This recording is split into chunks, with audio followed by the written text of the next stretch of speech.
नमस्कार साथियों, आपका एक बार फिर से स्वागत।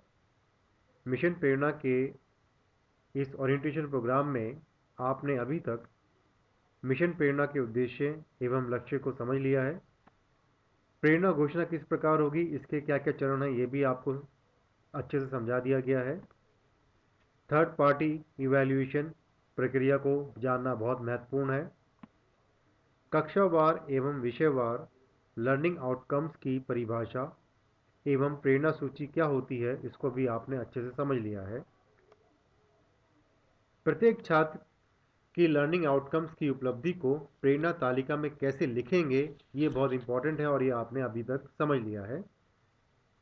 तत्पश्चात बुनियादी शिक्षा में बच्चों की सफलता के लिए आधारशिला का महत्व जाना, जिसमें भाषा एवं गणित दो विषयों की बुनियादी समझ को बेहतर बनाने के प्रयास के तरीकों को समझा है। इसी क्रम में ध्यानाकर्षण मॉड्यूल को आपने आत्मसात किया, जिसमें आपने जाना कि कक्षा में पढ़ने वाले छात्रों के अधिगम स्तर में अंतर पाया जाता है तथा इसका पता करना एवं इस लर्निंग गैप को दूर करने की योजना का निर्माण ध्यानाकर्षण में आपने सीखा है और ये मॉड्यूल इसलिए तैयार भी किया गया है। साथियों, आपने अपनी कक्षा के छात्रों को उनके अधिगम स्तर के अनुसार चिन्हित कर लिया। अब आप उस लर्निंग गैप को कम करने की योजना बनाते हैं। उसी योजना का महत्वपूर्ण चरण है पाठ योजना, और ये पाठ योजना शिक्षण संग्रह का एक हिस्सा है। और शिक्षण संग्रह क्या है, कंपेंडियम क्या है? शिक्षकों का व्यावसायिक विकास एवं शिक्षण अधिगम प्रक्रिया से संबंधित सूचनाओं का संग्रह। इन शॉर्ट, आप टीचिंग लर्निंग प्रोसेस में जितनी भी इंफॉर्मेशन को यूज़ करते हैं या कलेक्शन ऑफ इंफॉर्मेशन इज शिक्षण संग्रह, और वी विल से कंपेंडियम। अब हम समझते हैं शिक्षण संग्रह की अवधारणा एवं आवश्यकता। शिक्षण संग्रह में शिक्षण कौशल, शिक्षण योजना, लर्निंग आउटकम, पुस्तकालय, प्रयोगशाला और एक आकर्षक विद्यालय परिसर की ये परिकल्पना है, और ये सभी घटक इस शिक्षण संग्रह में शामिल हैं। इन सभी घटकों से आपका एक शिक्षण संग्रह तैयार होता है। शिक्षण संग्रह की अंतर वस्तुएं। आप जब शिक्षण संग्रह करते हैं तो आप अपनी शिक्षण को प्रभावी बनाने के लिए अलग अलग टीएलएम्स का यूज़ करते हैं, अलग अलग विधाओं का यूज़ करते हैं, अलग अलग तकनीकी का यूज़ करते हैं। तो यहाँ पर एक आप देखेंगे आपकी स्क्रीन पर एक बहुत ही अच्छी एक सीडी का निर्माण किया गया है जो इंग्लिश अल्फ़ाबेट्स के ऊपर है। तो आइए इसके बारे में हम चर्चा करते हैं। सबसे पहले है ए, एक्टिव इन्वॉल्वमेंट, सक्रिय भागीदारी। एक ऐसी कक्षा जहाँ पे बच्चे और शिक्षक दोनों बराबर भागीदारी कर रहे हैं। एक बहुत ही इंटरेक्टिव तरीके से क्लास चल रही है। जब भागीदारी सक्रिय रहती है तो वो क्लासरूम व्यस्त रहता है। एक बिजी क्लासरूम में ये भागीदारी देखी जा सकती है। कोऑपरेटिव लर्निंग, बिजी क्लासरूम में एक बहुत अच्छा एक आउटकम होता है कोऑपरेटिव। बच्चे बच्चे की मदद करते हैं, सही बच्चा कमज़ोर की मदद करता है, टीचर सभी बच्चों की मदद करते हैं, तो आपस में सहभागिता बनी रहती है। जब कोई टीचर एक अच्छे शिक्षण संग्रह के साथ क्लास में आता है तो उसमें डेमोन्स्ट्रेशन बहुत इंपॉर्टेंट होता है। फॉर एग्ज़ाम्पल, अगर हम साइंस की क्लास ले रहे हैं और उसमें हवा स्थान घेरती है, ये हमें पढ़ाना है, तो आप भी सभी लोग ये एक डेमो करके दिखाते हैं कि आप एक छोटा सा गुब्बारा लेते हैं। शुरू में वो छोटा सा है, लेकिन जब आप उसमें हवा भर देते हैं तो उसका आकार बढ़ जाता है। तो ये दिखाता है कि हवा स्थान घेरती है। ये एक कार्य प्रदर्शन हो गया, डेमोन्स्ट्रेशन हो गया। जब आपने डेमोन्स्ट्रेशन किया तो आपकी कुछ एक्सपेक्टेशंस होंगी, अपेक्षाएं होंगी कि बच्चों को जो मैंने बात समझाई है उनको समझ में आ गई है। तो अब आप क्या करते हैं, फिर आप एक फीडबैक की तरफ जाते हैं। फीडबैक से आप ये जानना चाहते हैं कि जितनी बात सोच रहे थे, आपने जो अपेक्षाएं थी, वो आप इसमें कितना आप सफल हो पाए या नहीं हो पाए। जब आप कहीं सफल नहीं होते हैं तो आप अपना गोल लक्ष्य निर्धारित कर लेते हैं।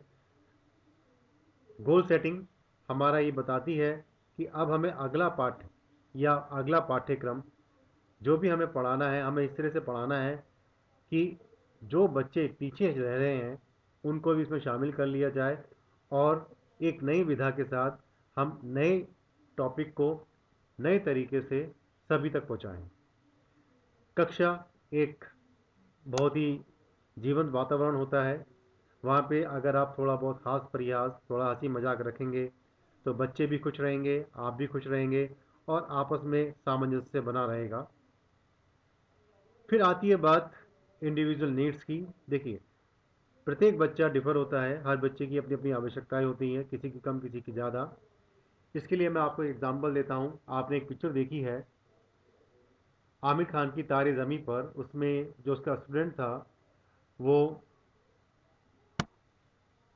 डिसलेक्सिया बीमारी से पीड़ित था, जिसकी वजह से वो अक्षरों को पहचान नहीं पाता था, ठीक से समझ नहीं पाता था। तो वहाँ पर आमिर खान ने एज ए टीचर उस प्रॉब्लम को समझा, उनके माँ बाप को समझाया, और उस पर मिल के काम किया, और आगे चल के वो एक अच्छा लर्नर बन पाया। फिर इसी तरीके से जब हम इस तरह की समस्याएं हमारे सामने आती हैं तो हमारे पास कुछ समस्याओं का समाधान किए करने के लिए आजकल कुछ जर्नल्स और आर्टिकल्स पत्रिकाओं में छपते रहते हैं जो इस तरह के केसेस में डिस्कशन करते हैं। और सबसे इम्पोर्टेंट चीज़ जो आपके हाथ में है, मोबाइल। अब तो आप दुनिया आपके हाथ में है, आपकी सारी इंफॉर्मेशन आप एक क्लिक से अब पता लगा सकते हैं। तो ये बहुत ही अच्छा प्रयास है, जर्नल ऑफ लर्निंग। अब जब हम आगे चलते हैं तो हम जिस बच्चे को पढ़ा रहे हैं, जिन बच्चों को हम पढ़ा रहे हैं, उनका स्तर जानना बहुत ज़रूरी है, क्योंकि जब तक हम उनसे बातचीत नहीं करेंगे, उनका स्तर नहीं जानेंगे, तो हम अपनी शिक्षण को शिक्षण की तैयारी को हम ठीक से नहीं कर पाएंगे। और उनको जानने का सबसे अच्छा तरीका है उनसे लिंक स्थापित करना, अधिगम संबंध स्थापित करना, लर्निंग रिलेशन स्थापित करना। और ये जब ही हो पाएगा जब हम उनके अंदर विश्वास पैदा करें कि वो किसी भी तरीके से कम नहीं है, और वो किसी भी समस्या का समाधान करने में सक्षम है। और ये सिर्फ और सिर्फ जब ही हो सकता है जब हम उनसे बातचीत करें और एक हल्का फुल्का माहौल बना के रखें, उनके अंदर से डर निकाल दें। अब बात करते हैं मैनेजमेंट ऑफ रिसोर्सेज। मैनेजमेंट, जब हम क्लास में पढ़ाने जाते हैं तो हम सभी रिसोर्सेज को यूज़ करते हैं, और एक अच्छी क्लास चले उसका मैनेजमेंट बहुत इंपॉर्टेंट होता है। फॉर एग्ज़ाम्पल, अभी आप लोग ओरिएंटेशन प्रोग्राम को सुन रहे हैं, देख रहे हैं। इसको मैनेज करने के पीछे काफ़ी संसाधन हम लोगों को जुटाने पड़े।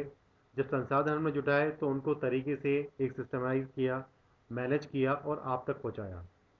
तो ये भी एक एग्जाम्पल है मैनेजमेंट ऑफ रिसोर्सेज का। नेगोशिएशन, परस्पर बातचीत। क्लास में कई बार ऐसा होता है कि आपको बच्चे परेशान कर रहे हैं, या बच्चे नहीं सुन रहे हैं, या कोई और किसी बात से वो लोग क्लास में ध्यान नहीं दे रहे हैं। तो हमारे पास उनसे बातचीत करने के अलावा कोई रास्ता नहीं होगा। हम उनसे बातचीत करेंगे, उनकी बातों को समझेंगे, पूछेंगे, नेगोशिएट करेंगे। हम अपनी बात भी कुछ समझाएंगे, उनकी बात भी कुछ समझेंगे।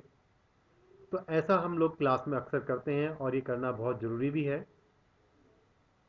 जहाँ तक हम सभी जानते हैं कि इंडोर क्लास के साथ साथ आउटडोर लर्निंग भी बहुत इम्पोर्टेंट है। आप सभी लोग करते आ रहे हैं और करते भी हैं, और आगे मैं आशा करता हूँ सब लोग आप करेंगे भी। कक्षा के बाहर भी हम अधिगम गतिविधियाँ करा सकते हैं। बच्चे बाहर भी बहुत कुछ सीखते हैं। हम बाहर कोई भी खेल कूद की गतिविधि करा सकते हैं, या कोई भी आउटडोर एक्टिविटी, पोस्टर मेकिंग, या कुछ भी हम करा सकते हैं। एक गेम खिला सकते हैं। तो ऐसे बहुत सारे आइडियाज़ हैं जो आप लोगों के पास हैं, और वो आप करते हैं और करते रहिए। Praising and encouraging. कितना अच्छा लगता है कि जब हम कोई काम करें और हमसे बड़ा अधिकारी, अगर हम अपने माननीय बीओ सर की बात करें, तो हम छोटा सा काम करते हैं, सर हमें बहुत ज़्यादा एनकरेज करते हैं, बहुत ज़्यादा प्रशंसा करते हैं, तो हमारे भी मॉरल हाई होता है, और हम उसको कहते हैं नहीं सर अब आप हमें और भी काम दीजिए, हम वो भी करके दिखाएंगे।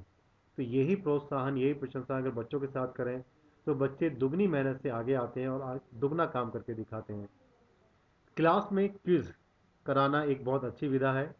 आप बच्चों के बीच में कंपटीशन कराइए, कंपटीशन होगा तो लर्निंग स्किल भी आगे निकल के आएगा। रिस्पॉन्सिबिलिटीज़, हर बच्चे को उसकी रिस्पॉन्सिबिलिटी को समझाया जाए।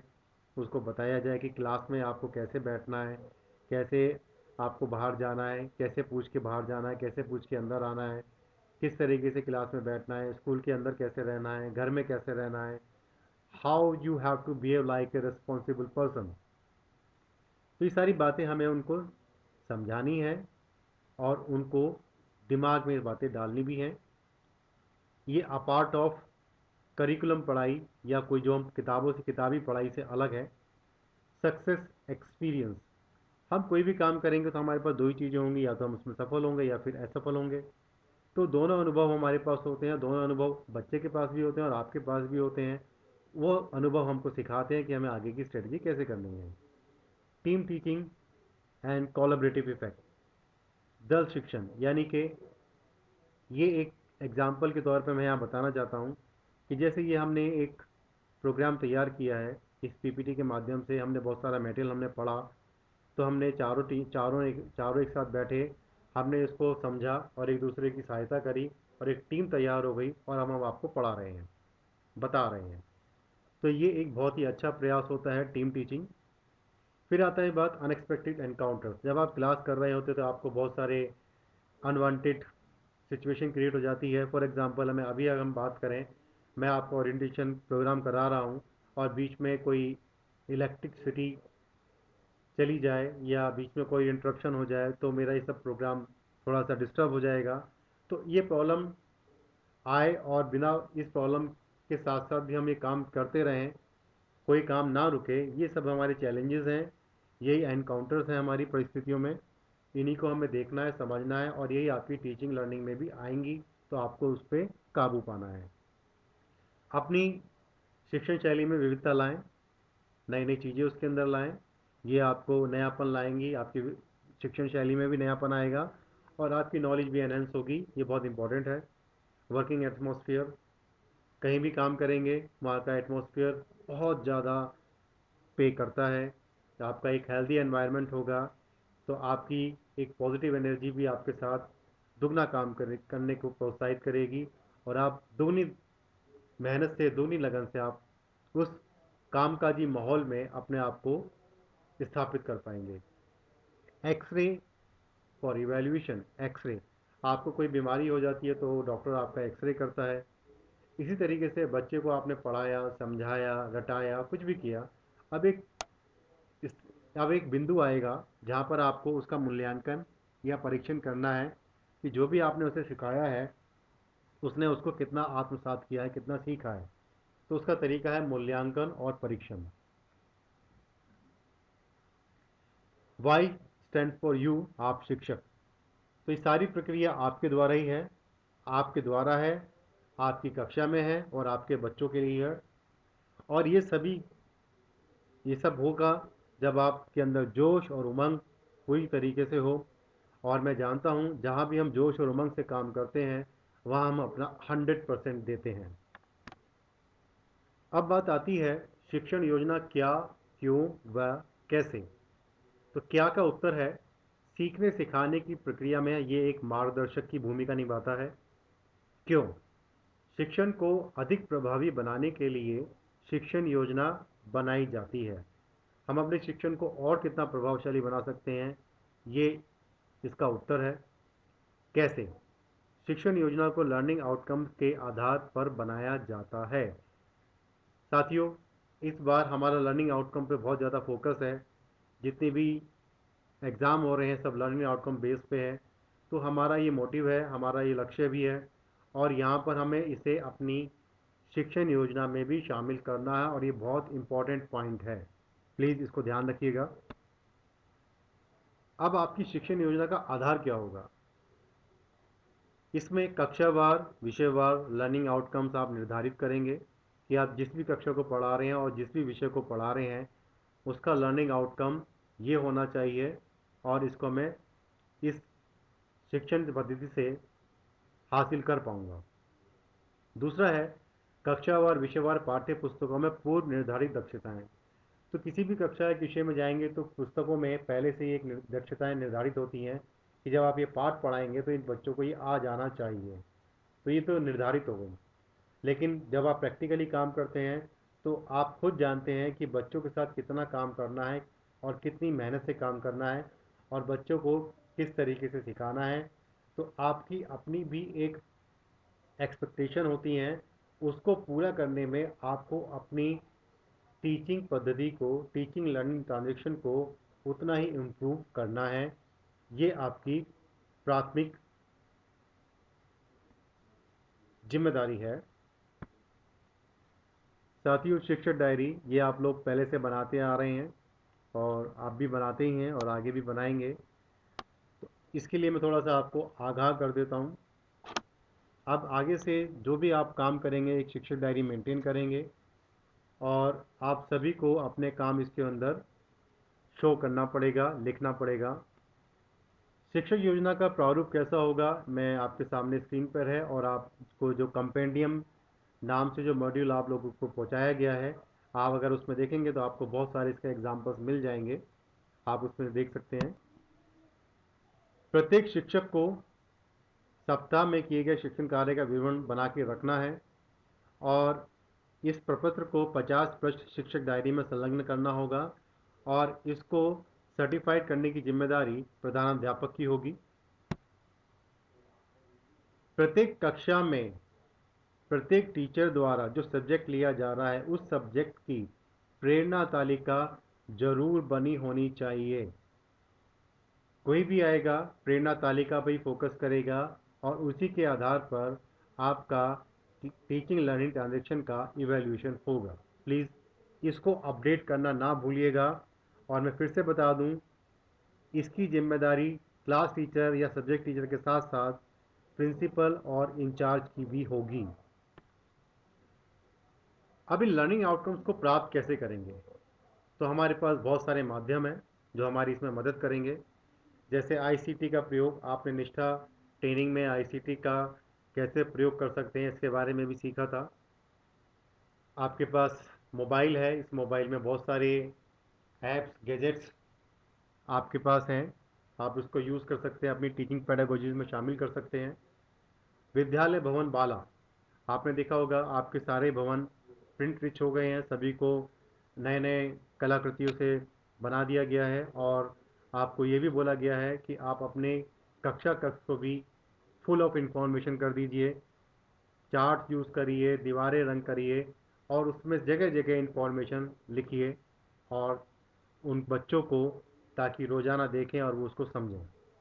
शैक्षिक नवाचार, नवाचार का हमेशा स्वागत है और आपके पास जितनी भी नई नई विधा हैं आप उसको लाएं, अपनी क्लास में शामिल करें, अपने शिक्षण में शामिल करें और एक नई सोच के साथ अपनी शिक्षण शैली को आगे बढ़ाएं। गतिविधि आधारित प्रशिक्षण आप सभी लोग करते आ रहे हैं, कर रहे हैं, आगे भी हम आशा करते हैं इसी तरह की गतिविधि आप करते रहेंगे। परिवेशी संसाधन आप भी लगातार यूज़ करते आ रहे हैं। हमने भी कई जगह देखा है कि ज़्यादातर टीचर्स परिवेश में जो संसाधन उपलब्ध होते हैं उनका वो अपनी टीचिंग लर्निंग ट्रांजेक्शन में यूज़ करते हैं।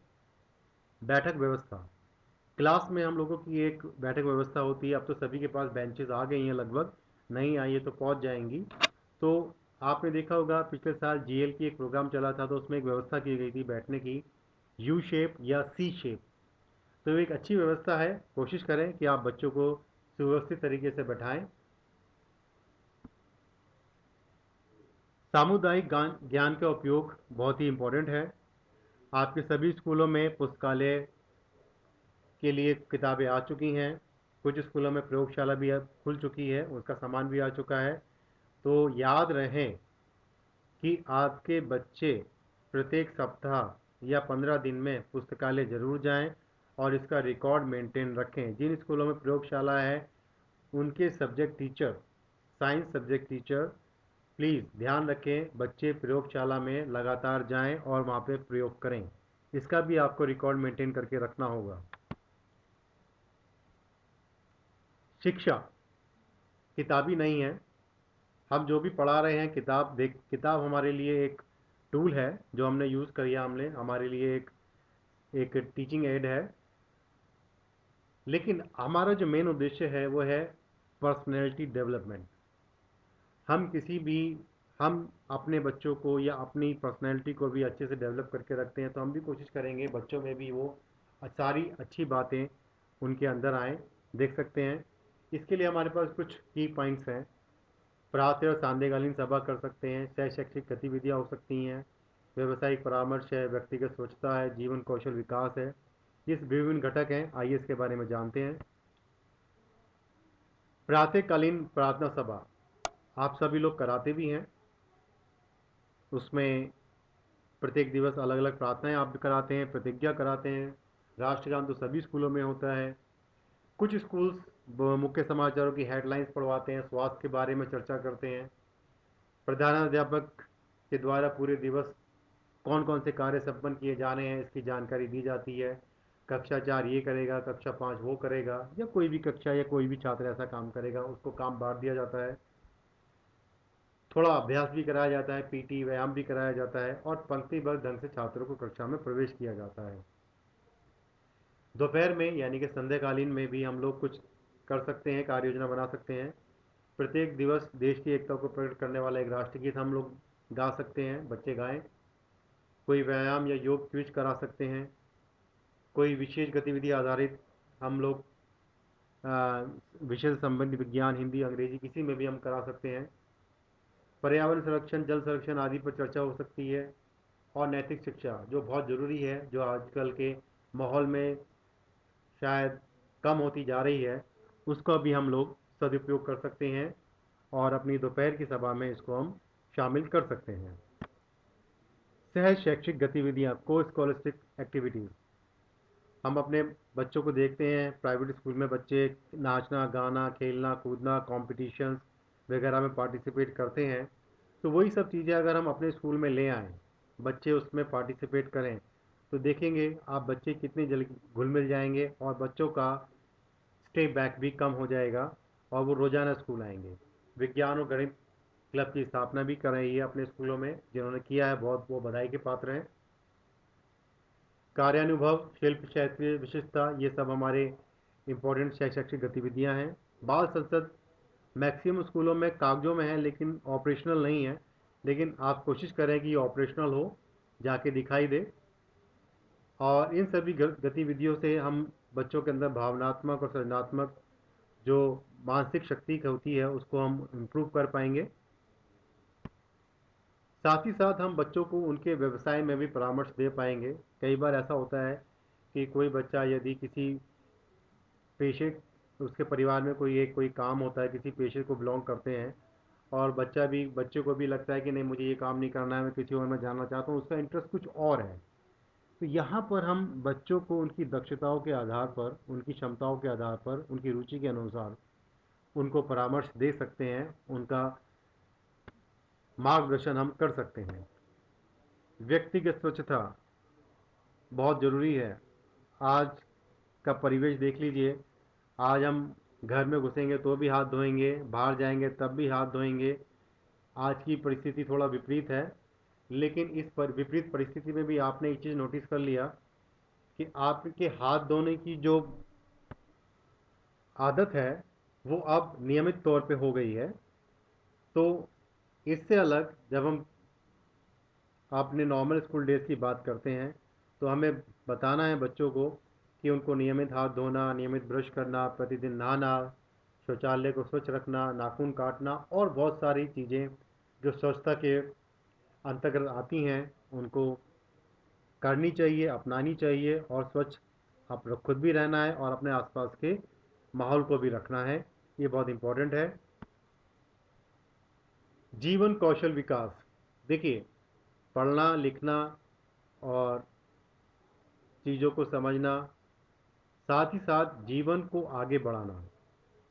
कई बार ऐसा होता है कोई पढ़ा लिखा नहीं है ज़्यादा, लेकिन उसके व्यवहार से, उसके बातचीत के तरीके से इतना इतना समझ में आ जाता है कि इसका कितना पढ़ा लिखा, कितना समझदार है, भले ही उसने अपने व्यक्तिगत जीवन में उस लेवल तक पढ़ाई ना की हो। ये जीवन कौशल का विकास बहुत इम्पोर्टेंट है।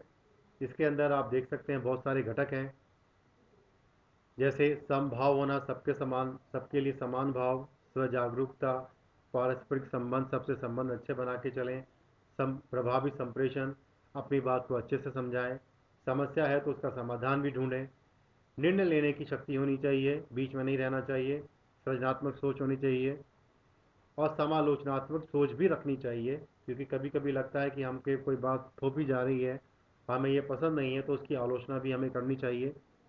भावनाओं पर नियंत्रण, कभी कभी हमें अपनी भावनाओं पर भी नियंत्रण करना पड़ता है, वो सीखना भी चाहिए और वो होना भी चाहिए। हर जगह अपनी भावनाओं में बहना नहीं चाहिए, उस पर कंट्रोल करना आना चाहिए। तनाव पर नियंत्रण बहुत इंपॉर्टेंट है। तनाव पर नियंत्रण, जब हम तनाव में होते हैं तो हमारी बुद्धि काम करना कम कर देती है, जिसकी वजह से हम कुछ गलत कार्य या गलत अपशब्द किसी को कह देते हैं, तो उस पर नियंत्रण करना बहुत ज़रूरी है। यही हमारे जीवन कौशल विकास को बहुत आगे तक लेके जाता है। साथियों, आपको याद होगा जब आप छोटे थे तो आपके भी कुछ अपने सपने थे कि मैं बड़ा होकर डॉक्टर बनूंगा, इंजीनियर बनूंगा, सिपाही बनूंगा, दरोगा बनूंगा, आर्मी में जाऊंगा। ये सब सपने होते हैं जब हम आसपास के लोगों को देखते हैं, उनका लाइफस्टाइल देखते हैं। तो मेरा सपना, मेरी तैयारी, मेरी चुनौतियाँ, उसका सामना और उसके आगे योजना, ये सब चीज़ें होती हैं लाइफ में। और इन बच्चों के साथ भी होती है जो आपके यहाँ पढ़ने आ रहे हैं, हमारे स्कूलों में पढ़ने आ रहे हैं, उनके भी अपने सपने होते हैं। तो उनके सपनों को हमें उड़ान देनी है, उनको आगे बढ़ाना है, ये हमारी प्राथमिकता है। अब आता है आकलन। आकलन क्यों?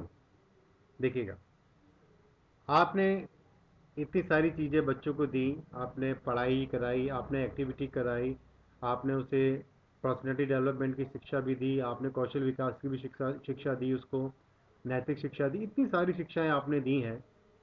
अब वो कितनी ले पाया, उस शिक्षा को कितना ग्रहण कर पाया, अब उसका आकलन कैसे होगा?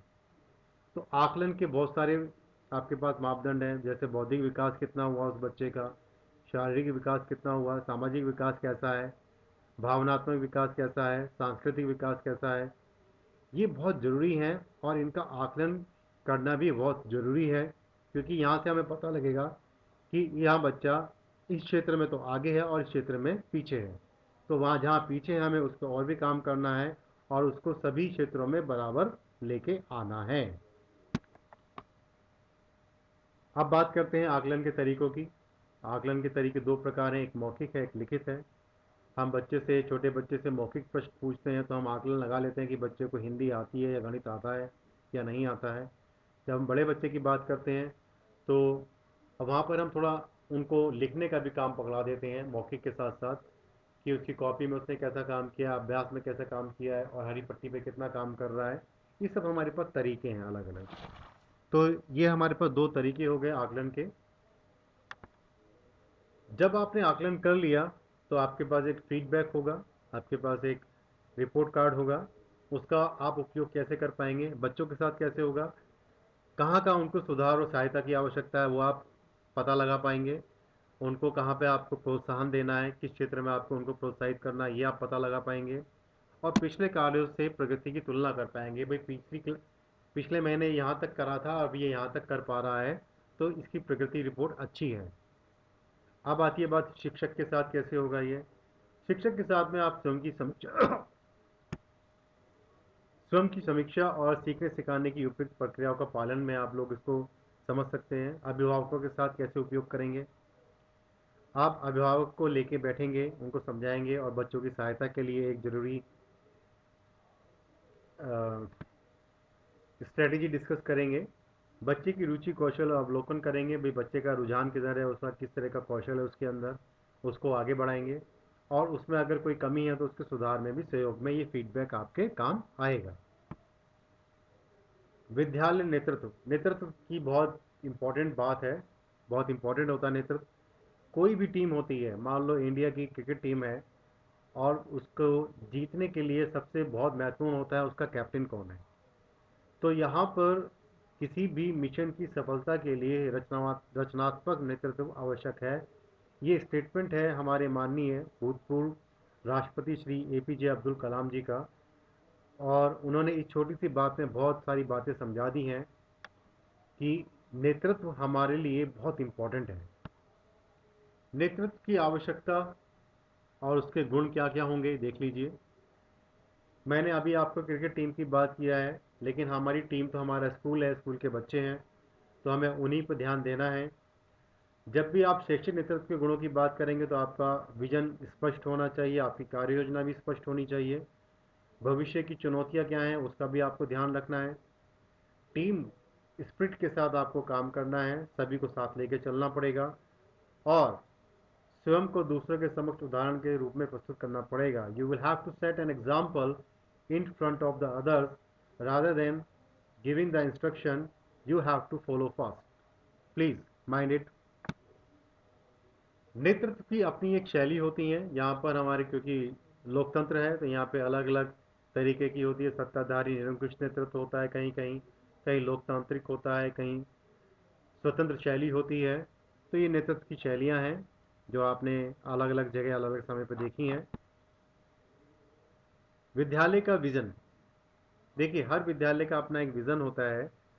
हर विद्यालय चाहता है कि मेरा बच्चा कम से कम इस स्तर से निकल के जाए कि बाहर अगर कोई उससे प्रश्न पूछे तो वो उन प्रश्नों का अच्छे से जवाब दे पाए, ताकि वो ये पूछे कि भाई आपने कौन से स्कूल से पास किया है, और वो प्राउडली कहे कि हाँ मैंने ABCD स्कूल से पास किया है। जब उसका नाम ABCD स्कूल का जाएगा तो वो आपका ही नाम होगा। तो इसलिए आप चाहेंगे कि आप अपने बच्चों को वो सब दें जो आपके खुद के बच्चे दूसरे स्कूल में जाकर लेते हैं। प्रत्येक विद्यालय अपनी विद्यालय विकास योजना बनाता है, हर साल बनाता है, और उसमें आदर्श विद्यालय के लिए तो स्पष्ट विजन होता है। उसका विद्यालय आदर्श होगा, आदर्श होने के लिए क्या क्या जरूरी है। लक्ष्य निर्धारण है कि मुझे इस साल बच्चे सारे 100% पास होंगे, और उनका मिनिमम अधिगम स्तर इतना होगा। सामूहिक सहभागिता और लक्ष्य प्राप्ति हेतु समय निर्धारण, ये सब भी इसमें शामिल होता है। सामुदायिक सहभागिता में सबसे बड़ा रोल होता है आपकी विद्यालय प्रबंधन समिति के सदस्यों का, और वो आपके विद्यालय के कार्य योजना के निर्माण में आपका सहायता करती है, और आपको भौतिक रूप से आपको सपोर्ट भी करती है। ये हो गया सामुदायिक सहभागिता। समावेशी शिक्षा, आपकी क्लास में विभिन्न परिवारों से और बच्चे आते हैं। कुछ बच्चे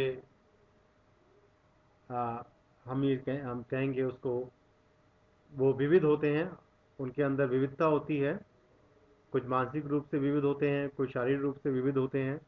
तो हमें उन्हें नेग्लेक्ट नहीं करना है, हमें भी उन्हें सामान्य बच्चों के साथ उनको रखना है, सामान्य तरीके से शिक्षा देनी है, और सामान्य तरीके से उन्हें ट्रीटमेंट देना है, ताकि उनके अंदर कोई भी भेदभाव की भावना ना आए, और उनको समावेश करना है अपने नॉर्मल बच्चों के साथ। ठीक है, इसी समावेश को हम बोलेंगे समावेशी शिक्षा। तो ये एक बहुत ज़रूरी है। समावेशी माहौल का सृजन करने के लिए आपको खेलों का आयोजन कर सकते हैं। समस्या समाधान की प्रक्रिया में सभी बच्चों को शामिल करना बहुत इंपॉर्टेंट है। इसके अंदर किताबों गीतों का आदान प्रदान करिए, बच्चों की टीम बनाइए और उसमें सबको शामिल करिए। आप जो भी काम कर रहे हैं स्कूल के अंदर, उसका एक डॉक्यूमेंटेशन और रिपोर्ट तैयार रखिए। या तो कोई फाइल तैयार रखिए, या फिर आप अपना कोई स्कूल में एक कॉर्नर तैयार रखिए जहाँ पे आप जो भी गतिविधियाँ करा रहे हैं उसका एक रिकॉर्ड मेंटेन रहे। ये बहुत इंपॉर्टेंट है आने वाले समय में। साथियों, मिशन प्रेरणा के अंतर्गत विभाग द्वारा सत्र 2020-21 में प्रदान की जाने वाली शिक्षण सामग्रियाँ आप देख सकते हैं। तो मैं एक एक करके सभी चीज़ों पर आता हूँ। सबसे पहले बात करते हैं आधारशिला क्रियान्वयन पुस्तिका गणित और भाषा। आपको ये दो पुस्तिकाएं आप स्क्रीन पे देख रहे हैं, आपको ये दो पुस्तिकाएं आपको मिलेंगी जिसमें आधारशिला का महत्व और आधारशिला क्रियान्वयन पुस्तिका, जिसमें आपको क्लास 1 to 3 के लिए भाषा और गणित की किस प्रकार तैयारी करनी है ये इसमें बताया जाएगा। भाषा और गणित पुस्तिका के मुख्य कारक क्या होंगे आप देख सकते हैं। इसमें प्रेरणा सूची दक्षताएं, कक्षा संचालन, वार्षिक योजना, 3D अधिगम, पाठ्य पुस्तक कार्य पुस्तिका, कक्षा वातावरण पोस्टर, पाठ योजना, ये सभी इसके अंदर शामिल हैं। साथियों, ये जो आप अभी इस समय स्क्रीन पर देख रहे हैं, ये बहुत इम्पोर्टेंट है। इसको बहुत ध्यान से समझ लीजिए। ये एक वार्षिक कार्य योजना है। आपको पूरे वर्ष में अपने पूरे सिलेबस को आप बांट देंगे। तो जैसा कि आप देख सकते हैं कि आपने यहाँ पे एक एग्जांपल दिया है, महीना दिया है जुलाई अगस्त, और हमारी अवधारणा है जो हम करना चाहते हैं, संख्याओं और संख्याओं की समझ और गणितीय कार्य। एम फॉर मैथ्स हो गया, 101 इसका कोड हो गया। आपने कहा कि बच्चों में संख्या पूर्व अवधारणा की समझ होना, जैसे दूर पास लंबा छोटा पहले बाद आदि सब चीज़ों को देख उसको आना चाहिए। अब आप क्या कर रहे हैं, कम ज़्यादा की समझ, दूर पास की समझ, छोटा बड़ा की समझ, ये सब समझ को आप चेक कर रहे हैं। आपकी पाठ्य पुस्तक यहाँ पे जो भी आप यूज़ कर रहे हैं, कार्य पुस्तिका जो भी यूज़ कर रहे हैं, तो आपने उसके अनुसार एक शिक्षण योजना बनाई है और उसका एक कार्य पत्रक भी आपने तैयार कर लिया है। तो अभी क्या करना है, ये चीज़ें वार्षिक कार्य योजना भी हो सकती है, आपकी मासिक कार्य योजना भी हो सकती है, और जैसा कि मैंने आपको पहले बताया, आपको साप्ताहिक भी बनानी है। और साप्ताहिक के साथ साथ आप जो क्लास में कक्षा शिक्षण कर रहे हैं उसका भी रिकॉर्ड आपको मेंटेन करके रखना है। तो प्लीज़, ये बहुत इम्पोर्टेंट है। अगर कुछ बात समझ में नहीं आई है तो हम इसको सबसे बाद में ले सकते हैं, इस प्रेजेंटेशन के बाद। प्रेरणा सूची आपको मिल गई है, आपको मिल जाएंगी। आपको ऑनलाइन आपको कम आधारशिला, ध्यानाकर्षण, कंपेंडियम, ये तीनों मॉड्यूल आपको व्हाट्सएप के जरिए आपको पहुंचा दिए गए हैं। कुछ शिक्षकों साथियों को इसको पढ़ने में असुविधा हो रही है, तो बहुत जल्द ही आप लोगों को ये ऑफलाइन यानी कि आपको हार्ड कॉपी भी आपको मिल जाएगा। इसमें प्रत्येक कक्षा की प्रत्येक विषय की प्रेरणा सूची इसके अंदर शामिल है कि आपको किसी भी विषय के अंदर जो जरूरी दक्षताएं हासिल करनी है उनके बारे में आपको सूची यहाँ पे दे दी गई है। तो ये आपको बहुत ध्यान से पढ़ना है, बहुत ध्यान से देखना है, और अपने इन सभी सूचियों को अपनी शिक्षण योजना में शामिल करना है और उसको वहाँ पर हाईलाइट भी करना है। आपको कंपेंडियम मॉड्यूल मिल चुका है, सॉफ्टवेयर सॉफ्ट कॉपी आपको मिल चुकी है। तो ये उसमें से एक ही एग्जाम्पल है आपका, एक लेसन प्लान यहाँ पे हम लोगों ने यहाँ पे रिफ्लेक्ट किया है। वहाँ पे आपको और भी मिल जाएंगे आपकी मदद के लिए। तो आप देख सकते हैं यहाँ पर सबसे पहले आपने यहाँ पे जो लिया है M101, यहाँ पे 1 है। ये प्रेरणा सूची का दक्षता है हमारी, ये कि हमने ये इस कोड को हमने माना है, हम इसको इस पर काम करेंगे। फिर हमारी हमारी कुछ गतिविधियाँ होंगी, वो हमें यहाँ मेंशन करनी है। हमारा विषय और अवधारणा क्या है वो भी हमें यहाँ मेंशन करना है। और नंबर 4, शिक्षण सामग्री जो हम यूज़ कर रहे हैं, शिक्षण सामग्री पे ध्यान दीजिए बार बार। देखिए, कई बार ऐसा होता है कि आपने पाठ योजना में कोई शिक्षण गतिविधि शामिल कर ली है या शिक्षण सामग्री आपने लिख ली है, लेकिन जब हम क्लास में होते हैं या आप क्लास में पढ़ा रहे हैं, वो वहाँ पर ना तो कोई पोस्टर है, ना कोई चार्ट है, और ना ही कोई मटेरियल है जो उस गतिविधि को सपोर्ट कर रहा है। तो ऐसा मत करिएगा। आप वही चीज़ें लिखें, वही चीज़ें डालें जो आपके पास हैं, जो आपने किस कक्षा को प्रभावी बनाने के लिए आपने बनाई हैं। आपने लिख लिया और वो वहाँ है नहीं, और कोई भी आपको एग्ज़ामिन करने या आपकी आपकी स्कूल की विज़िट पे आया है तो उसका ध्यान तुरंत चला जाएगा। प्लीज़ इस अनवांटेड सिचुएशन से बचिएगा। आप अपने इस कार्य में कोई भी लापरवाही ना करें, ये मेरा विशेष आग्रह है आप सभी से। अगला है रीडिंग बुक। यहाँ पर मौखिक भाषा विकास के लिए कक्षा 1, 2, 3 के लिए अलग से रीडिंग बुक शुरू होने जा रही है, जो आपको बहुत जल्दी मिल जाएगी। आप स्क्रीन पे भी देख सकते हैं। देखिएगा, आपकी स्क्रीन पे कक्षा 1 का वार्षिक योजना का नमूना यहाँ पर दिया गया है, और कक्षा शिक्षण का भी एक नमूना यहाँ पर दिया गया है। जब आप अपने मॉड्यूल्स को खोल के देखेंगे तो ये वहाँ पे विस्तृत रूप से आपको समझाया गया है। तो यहाँ पर भी आपको मॉड्यूल को बहुत ध्यान से पढ़ के समझना होगा इसको। और ये आपको बनाना भी है। तीसरा है प्रिंट रिच सामग्री, इसको भी समझते हैं हम। देखिए, आप अपनी कक्षा में अलग अलग पोस्टर, अलग अलग चीज़ें चिपकाते हैं, पोस्टर बनाते हैं, अलग अलग चार्ट लेके आते हैं, तो वो आपको भी करके रखने हैं। आप खुद भी बना सकते हो, अपनी टीचिंग पेडागोजीज के लिए जो आपको ज़रूरत है वो बना सकते हो। आप ये ध्यान रहे कि आप जो भी चार्ट या जो भी आप प्रिंट रिच सामग्री आप क्लास में लगा रहे हैं, वो आपकी कक्षा शिक्षण में कहीं ना कहीं शामिल हो रही है या होगी। प्लीज़ इस बात का ध्यान रखें। आपने अगर कोई टॉपिक लिया और उस टॉपिक में आपने लिखा कि भाई ये चार्ट शामिल किया जाएगा, वो चार्ट ना तो आपकी टेबल पे है और ना ही उस रूम में है और वहाँ पे रिफ्लेक्ट है। इस तरह की कोई भी लापरवाही मत करिएगा प्लीज़। तो ये हो गया प्रिंट रिच एनवायरनमेंट, हो गया, सामग्री हो गई है। इसी में आता है प्रिंट रिच सामग्री से मौखिक भाषा का विकास। आप देख सकते हैं आपकी स्क्रीन पर यहाँ पे कुछ चित्र दिए गए हैं। ये चित्र आपको कहानी बनाने और कहानी सुनाने दोनों में काम आएंगे। बच्चे कहानी बड़ी अच्छे से सुनते भी हैं और सुनाते भी हैं। अगर हम बच्चों को चित्र के माध्यम से कहानी सुनाएं और चित्र के माध्यम से ही उनकी उनकी कहानी सुने, तो बच्चे बहुत जल्दी इन्वॉल्व हो जाते हैं। इसके बाद आता है गणित किट। ये कक्षा 1 से 3 तक के लिए गणित किट, यहाँ पे गणित किट का निर्माण किया गया है। ये किट में जो सामग्रियाँ आप देख रहे हैं, ये बहुत जल्दी आप लोगों को मिल जाएंगी और कुछ जगह ऑलरेडी होंगी भी। अगर नहीं है तो बहुत जल्दी ही आप लोगों तक पहुंचा दी जाएंगी। ये आपकी गणित शिक्षण में एक बहुत ही काम आएंगी और बहुत ही कारगर भी हैं ये। साथियों, आपने इस ओरिएंटेशन प्रोग्राम को बड़े ध्यान से सुना और पेशेंसली आपने इसको अच्छे से आत्मसात किया। साथियों, मैं आपसे सिर्फ ये कहना चाहता हूँ कि ये जो मिशन प्रेरणा है और ये जो लक्ष्य हमारा 2022 तक निर्धारित है कि हमें ये सब हासिल करना है, और ये तभी संभव हो पाएगा जब हम पूरे मनोयोग से इसमें लगें।